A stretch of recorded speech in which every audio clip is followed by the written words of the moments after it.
भविष्य मालिका के मुताबिक कलयुग के अंत में दुनिया भर में सनातन धर्म के प्रतीक चिन्ह मिलने लगेंगे। जल प्रलय और प्राकृतिक आपदाएं की वजह से कई पुराने गांव और शहर दोबारा दिखाई देने लगेंगे। भविष्य मालिका के अनुसार केदारनाथ, बद्रीनाथ, गंगोत्री, यमुनोत्री और अमरनाथ गुफा से भगवान के चले जाने और इन स्थानों के लुप्त हो जाने के संकेत भी दिए गए हैं। इन तीर्थ के लुप्त होने की भविष्यवाणी को एक महाविनाश के संकट के रूप में बताया गया है। इन्हें लुप्त होने से कलयुग का अंत हो जाएगा।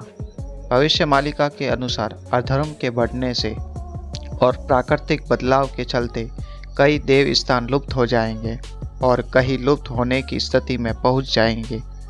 इसका मुख्य कारण धरती पर तापमान बढ़ने, प्राकृतिक बदलाव और अधर्म का राज रहेगा। तब महाविनाश और युद्ध प्रारंभ होगा। महाविनाश के बाद भगवान कल्कि अंततः माधव पुनः देव स्थानों की स्थापना करेंगे। भविष्य मालिका के अनुसार चौथा महायुद्ध, यह कहे कि धर्म युद्ध, धर्म और अधर्म के बीच का होगा। कलयुग के अंत में जिन लोगों ने महाभारत के युद्ध में भाग नहीं लिया था, वे सभी इस महायुद्ध में भाग लेंगे और भगवान कल्कि का साथ देंगे। भविष्य मालिका के अनुसार चौथा धर्म युद्ध महाविनाश लाएगा। महाविनाश से पहले शिव की द्वारा किए गए इस धरती पर कुछ बदलाव देखे जाएंगे, जिसमें हमारे सामने प्राचीन काल के चिन्ह या सतयुग से संबंधित कुछ अवशेष सामने आएंगे और वो मंदिर या धर्म स्थल जो बहुत प्राचीन है उनमें से कुछ विलुप्त हो जाएंगे। बताया जा रहा है कि महाभारत के युद्ध के समय कई लोग किसी कारणवश इस युद्ध में भाग नहीं ले पाए थे। वे सभी योद्धा युद्ध लड़ना चाहते हैं और अब इनकी यह इच्छा कलयुग के अंत में पूरी होगी, जबकि कल्कि अवतार का जन्म होगा। भगवान बलराम भी युद्ध में भाग नहीं ले पाए। बलराम को ही जगतपुरी में बलभद्र के नाम से जाना जाता है। कलयुग के अंत में बलराम जी प्रकट होंगे और कलयुग के अंत में महाभारत का अधूरा युद्ध फिर से लड़ा जाएगा। भविष्य मालिका में ऐसे संकेत किए गए हैं जिससे यह पता चलता है कि कब कलयुग का अंत होगा। बताया जा रहा है जगन्नाथ मंदिर में मिले रहे संकेतों से यह पता चलता है कि वर्ष 2022 में कलयुग का अंत हो गया है और अब विनाश का प्रारंभ होगा। कहा जा रहा है कि शनि के कुंभ राशि में प्रवेश करते ही तीसरे विश्व युद्ध प्रारंभ की नींव पड़ जाएगी। शनि का गोचर